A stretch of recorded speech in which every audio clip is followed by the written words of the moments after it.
If you grew up in or visited the Adirondacks in the 70s or 80s or even earlier, you may have gone to Frontier Town. It was a popular amusement park off the Northway. It closed in the 1990s and the property became abandoned. In 2017, then Governor Andrew Cuomo made big promises to make Frontier Town a gateway to the Adirondacks for throngs of visitors. The state poured millions into the property. Well, the hype hasn't materialized into success, and a wonky legal issue over land title is slowing further progress. That's today's story of the day. Support for Story of the Day comes from Claxton Hepburn Medical Center, dedicated to providing patient care and regional services to the people of St. Lawrence County. claxtonhepburn.org. Hey, I'm David Summerstein. It's Thursday, May 16th, and I am coming to you from Caitlin Kelly's apartment in Lake Placid. Say hello, Caitlin. Hello. Caitlin is our social media specialist. You read and see her on Instagram all the time. Okay, say goodbye, Caitlin. Goodbye. First up, St. Lawrence County public transit riders can now use a free mobile app to track their buses. Lucy Grindon has more. Most big public transit systems offer some way to go online and see estimated arrival times for individual buses. Now, people in St. Lawrence County have that option too. Sonia Jensen is the county mobility manager. The Passio Go app is a real-time bus tracking app, so it lets you see where the buses are in real time in relation to where you are. Passio Go is spelled P-A-S-S-I-O Go. The service features a map with moving arrows that represent real buses. It also lets users see upcoming bus arrivals at specific stops. It's available as an app for iPhones and Androids, and it's also accessible from web browsers at passiogo.com.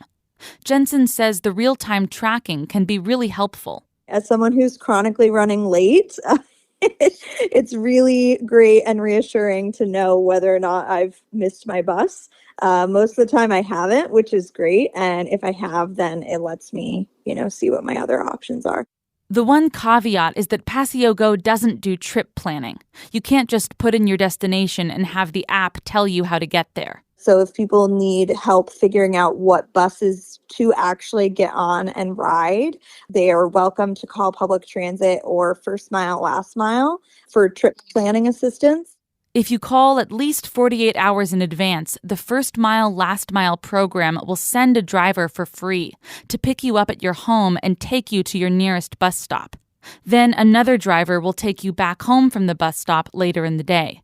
That number is 315-644-6944. Lucy Grindon, North Country Public Radio.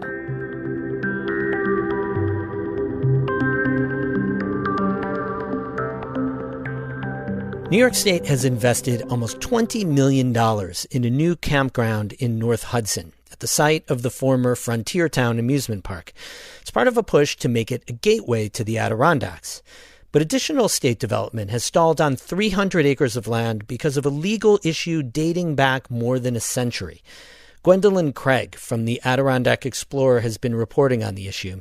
She told Emily Russell the slowdown reflects a broader challenge faced by land conservation groups.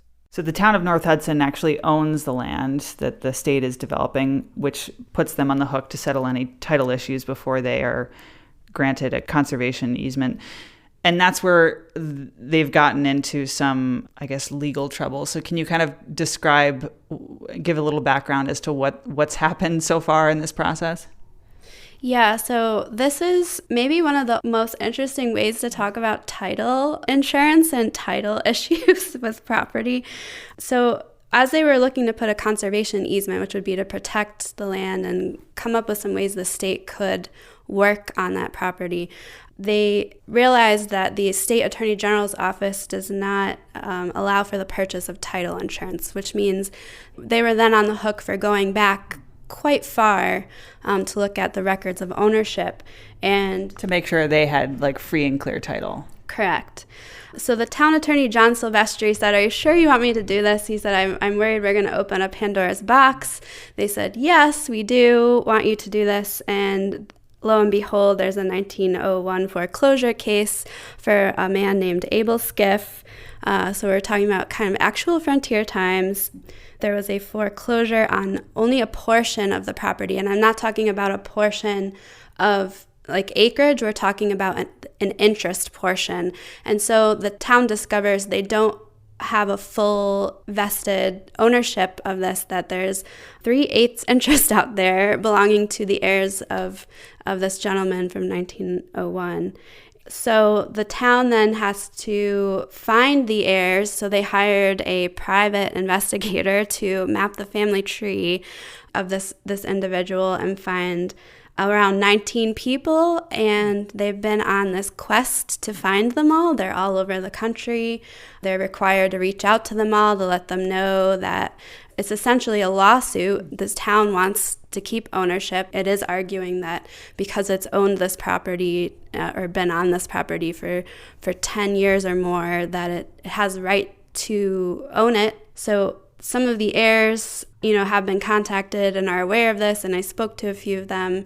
The whole issue is still ongoing. Here we are, we're still waiting to hear what the result of this will be. So there's been some criticism over how the state is handling this issue in North Hudson, and the criticism has been coming from land conservation groups, which play a key role in conserving land around New York State, and often, ultimately, they'll sell that land to New York State.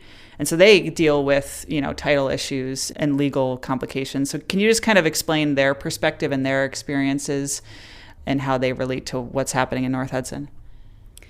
Yeah, so a lot of times land trusts or land conservation organizations will purchase land for the state. The state won't have the funds for it or won't have the manpower to patrol it, or there's no plans yet. So they'll purchase for the state, they'll hold on to it, and they'll sign some sort of agreement that the state will eventually purchase it or put an easement on it.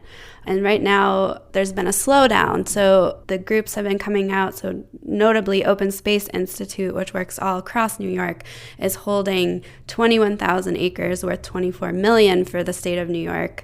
The Adirondacks Land Trust is holding 7 properties, total of 949 acres for the state. And when they cannot get these off their books to the state of New York, it's preventing them from purchasing and protecting other land. And so the title insurance issue isn't the only one that may be hanging up some of these properties. They also said, the appraisal process can take forever. And the DEC said it is working on streamlining that in response. So really we're seeing sort of this backlog that land trusts are a little frustrated about. And they're hoping that things like the Bond Act, the $4.2 billion Bond Act, and the Environmental Protection Fund, that some more purchases can happen so they can continue to work on other projects.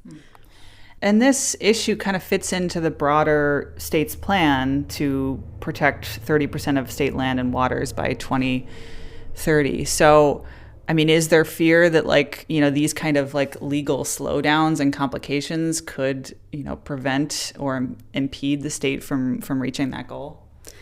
Absolutely. I think that's why the land trusts are pushing the state to make some reforms in this area, and we have to protect 30% of lands and waters by 2030. Where right now, estimates vary. There's some, the Nature Conservancy isn't ready to come out with a percentage yet of what's been protected, but others are, and Protect the Adirondacks has come out and said just under 20%. We've reached currently, so we still have quite a ways to go. And the groups are arguing that making some of these small changes so that the process can move a little bit faster could help. That was Gwendolyn Craig from the Adirondack Explorer speaking with our Adirondack reporter, Emily Russell. You can find more of Craig's reporting on Frontier Town at AdirondackExplorer.org. We have more news all the time on our website, ncpr.org. Music today by I Am Snow Angel and Caitlin Scholl, both from where I am in Lake Placid. I'm David Summerstein, North Country Public Radio.